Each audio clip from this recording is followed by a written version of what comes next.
নমস্কার, আমি নীলাদ্রি। এটাই আমার পরিচয়, এর থেকে আলাদা কোনো পরিচয় নেই।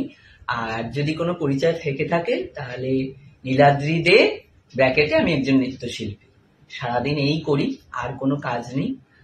তো যেটার জন্য আজকে ভিডিও করা, প্রিয়াঙ্কাদি জানতো না যে আমি ঝপ করে দুপুরবেলা খাওয়ার টাইমে এসে উপস্থিত হব, কিন্তু আজকে না আসলে বিষয়টা মানে কি বলবো, মানে ওর সাথে একটা আরো অন্যায় করা হতো।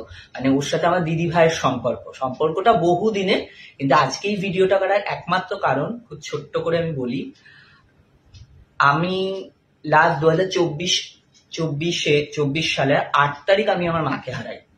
3.5 বছর আমার মা একটা ক্যান্সার এফেক্টেড ছিল। তো আমি আমার মায়ের সাথে, মা শারীরিক যুদ্ধ, আমি মানসিক ফিজিক্যাল দুটো যুদ্ধ নিয়ে একটা বিশাল ব্যাপার হয়েছে।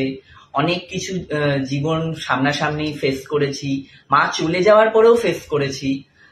তো সবকিছু কিভাবে ফেস করেছি না করেছি তো বলতে গেলে এখন পুরো রাত ধরে ভিডিও করতে হবে। কেন প্রিয়াঙ্কাদির কাছে এলাম, কিভাবে, এই তো বলতে গেলে অনেক কথা। তো ছোট করে বলতে গেলে একদিন এমনিই এসছিলাম। ও খুব মজা করে সবসময়, খুব পজিটিভ ভাইব্রেশনে সবসময় কথা বলে। তো এরকম একদিন আসি, তো ও আমার মুখটা দেখে বুঝতে পারছে, কি রে তোর মুখটা এরকম শুকনো লাগছে, তোর কি কিছু হয়েছে ভাই, কিছু সমস্যা? ওই যা হয় দিদিরা ভাইদের কাছে জিজ্ঞেস করে, আর ওর সাথে ওইরকমই একটা সম্পর্ক। তাই এই কথা সেই কথা বলতে বলতে বলতে সমস্ত প্রবলেমটা বলি। যে ম্যানিটারি প্রবলেম, সবচেয়ে মেজর প্রবলেম ছিল ম্যানিটারি প্রবলেম। তারপর জব প্রবলেম, কোনো মানে আমি যে কিছু করতাম না সেটা না, করতাম, সেটা দিয়ে চলে যেত, কিন্তু সেই চলে যাওয়াটার মধ্যে কোনো সচ্ছলতা ছিল না, কোনো মানে ইন ফিউচারের কোনো স্ট্যাবিলিটি ছিল না তাদের মধ্যে। সমস্তটাই একটা ডামাডোলের মধ্যে ছিল, থাকতে পারে নাও থাকতে পারে, কোনো কিছু একটা যে স্থিরতা, যে এটা থেকে আমি আমার লাস্ট আরো 10 বছর আমার সিকিউর হতে পারে, কিংবা 20 বছর সিকিউর হতে পারে, এরকম কোনো কিছু আমার কাছে ছিল না। কোনো জবও না, কোনো নিড সেরকম কোনো ফিনান্সিয়াল কোনো ছিল না। যাই হোক, আমি যে প্রফেশন, সেখানে সবসময় উত্থান পতন একটা লেগেই থাকতো। তো আমার একটু চলছিলই, খুবই প্রবলেমের মধ্যে দিয়ে বিভিন্ন ভাবে চলছিল। কোনো কাজ হচ্ছিল না, হওয়া কাজ হচ্ছিল না, হাতে পয়সা করে রাখতে পারছিলাম না, কোনো কাজের আমি নতুন করে কোনো সন্ধান পাচ্ছিলাম না, কিন্তু টোটালটাই নিজেকে করতে হতো। এই সব বলার পরেই তখন প্রিয়াঙ্কাদি আমাকে ছোট করে 3টে জিনিস করতে বলেছিল। একটা হচ্ছে ওয়াটার রিচার্জ, যেটা আমি এভরিডে করতাম। আর একটা হচ্ছে, এটা যদিও এখনো আমি কন্টিনিউ করি ওয়াটার রিচার্জটা। আরেকটা হচ্ছে নেম এক্সচেঞ্জ, যেটা করেছিল আমার বানানের একটা, হ্যাঁ একটা বানানের, মানে আমার নামের বানানটা কিংবা ওয়ার্ড, যেটা টোটাল কতগুলো ওয়ার্ড হচ্ছে সেইটাও আমার একটা এক্সচেঞ্জ করিয়ে দিয়েছিল। নামটা মানে চেঞ্জ করেছে, মানে নাম আমার নীলাদ্রিতেই রয়েছে, সেটা তো পরিবর্তন করা এখন ইম্পসিবল, কিন্তু স্টাইলাইজেশনটা, বানানটাও চেঞ্জ করে দিয়েছিল, যে এইভাবে কর, এইভাবে লেখ, তাতে গিয়ে ইয়ে হবে।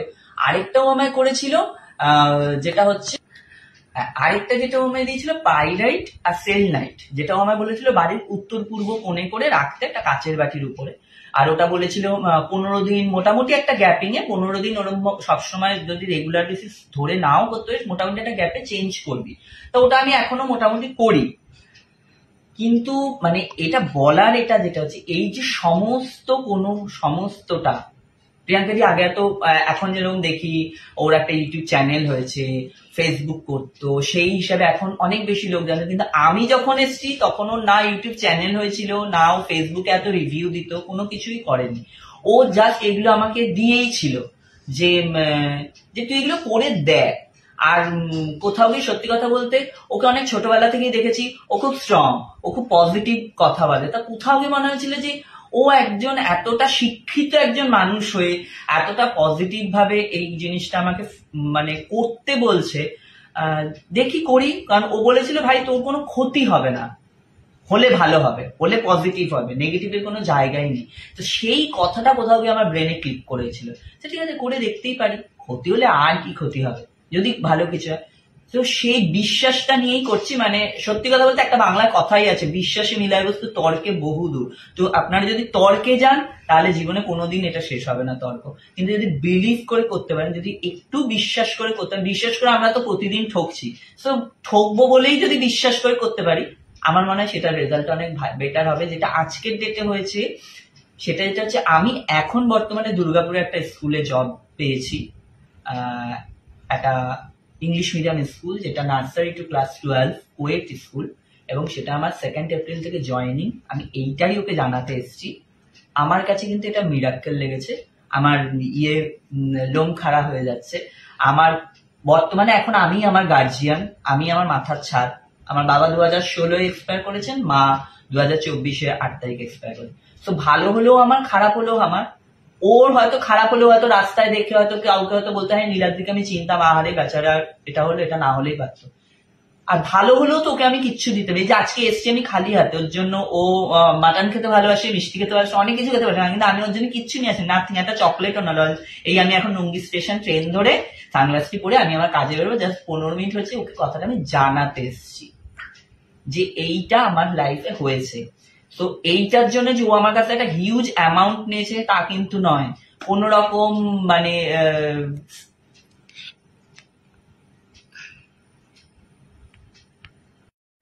তো সেটাই, মানে ও যে অনেক হিউজ অ্যামাউন্ট আমার কাছ থেকে নিয়েছে, কারণ ও জানে আমি ওর কাছ থেকে, ওর কাছে এসেছি পুরো শূন্য হাতে।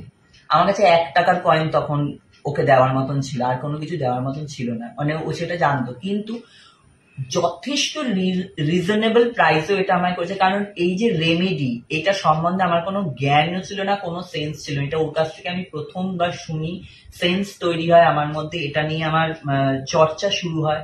হ্যাঁ, এইটা ওর কাছ থেকে শোনার পর এরকম আমি আবার সোশ্যাল মিডিয়া অনেকের কাছে দেখতেছি, আমি তাদের সাথেও কথা বলেছিলাম, কিন্তু তারা সব করবে না, কেউ বলেনি করবে, কিন্তু তারা আমার একটা হিউজ অ্যামাউন্টের একটা লিস্ট দেখিয়েছে, যেটা আমার পক্ষে ইম্পসিবল ছিল। ইম্পসিবল মানে একদম অসম্ভব ছিল। কিন্তু যেহেতু ওর সাথে ওই যে বললাম, ও অনেক ছোট্টবেলা থেকে আমাকে চেনে, আমি অনেক ছোটবেলা থেকে আমি অনেক ছোটবেলা থেকে ওকে চিনি, আমি নাচ গান করি, ও দেখেছে কোনোদিন কোনো বাজে সঙ্গ নীলাদ্রির নেই। তো সেই হিসাবে ওর হয়তো কোথাও গিয়ে ওর মনের ভেতরে হয়তো আমার প্রতি একটা কোনো সফট কর্নার, আমার তো ওর প্রতি একটা এক্সপেকটেশন ডেফিনেটলি আছে। তো সেইখান থেকে ও যা যা করতে আমায় বলেছে, যেমন ভাবে করতে বলেছিল, আমি সেরম ভাবেই করেছি। অনেক টাইম লেগেছে, আমি সেটা বলবো না। আমার মা চলে যাওয়ার 7th মান্থ, আমার মায়ের এই 7 মান্থ কমপ্লিট হয়েছে, আমি স্কুলে জব পেলাম, এবং আমার প্রাইভেট সেক্টরেও বেশ কিছু ইনস্টিটিউশনে আমি জব করছি।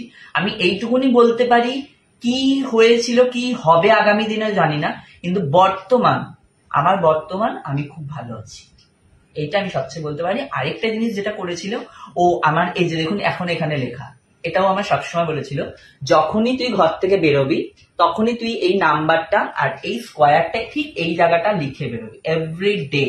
মানে সেটা যদি আমি আড্ডা মারতে যাই নন্দনে কিংবা রবীন্দ্র সদনে, আমি তখন এটা লিখে বেরোবি। তো এটা বলেছিল এইটা তোকে সবসময় প্রোটেক্ট করবে, যে কোনো কিছু, একটা কুকুর কামড়ে দিতে পারে রাস্তায়, ট্রেন থেকে অ্যাক্সিডেন্ট হয়ে যেতে পারে, মানিব্যাগ চুরি হয়ে যেতে পারে, মোবাইল চুরি হয়ে যেতে, এটাও তো একটা অ্যাক্সিডেন্ট আমাদের লাইফে। তা এটাও লিখেছিল, এটাও আমি বিশ্বাস করি, কিন্তু এভরিডে করি। এটা আমি বলতে ভুলে গেছিলাম, এটা দেখলে এখন মনে পড়লো তাই শেয়ার করলাম। তো আমি এখনো বলবো, যারা আসোনি কিংবা যারা আসবে ভাবছো, তারা ঠকবে ভেবে এসো, যে বিশ্বাস করে ঠকবো, আমরা তো বিশ্বাস করে প্রতিদিন ঠকছি কাউকে না কাউকে, তো ওকেও বিশ্বাস করে ঠকবে বলে বিশ্বাস করো। এটাই আমি বলবো, যে ঠকবে এটা ভেবে প্রিয়াঙ্কাদির কাছে আসো, তারপর দেখো ফলটা কি হয়। শুধু ও যেরম ভাবে বলবে, যে নিয়মে বলবে, সেই নিয়মটা জাস্ট ফলো করো। বিশ্বাসটা যদি এইখান থেকে রাখতে পারো, ইউনিভার্স সাথ দিতে বাধ্য, দেবে। তো সবাইকে বলছি খুব ভালো থাকো, সবাই সুন্দর থাকো। Thank you universe, thank you, love you, আর লাভ ইউ প্রিয়াঙ্কা দি, থ্যাংক ইউ।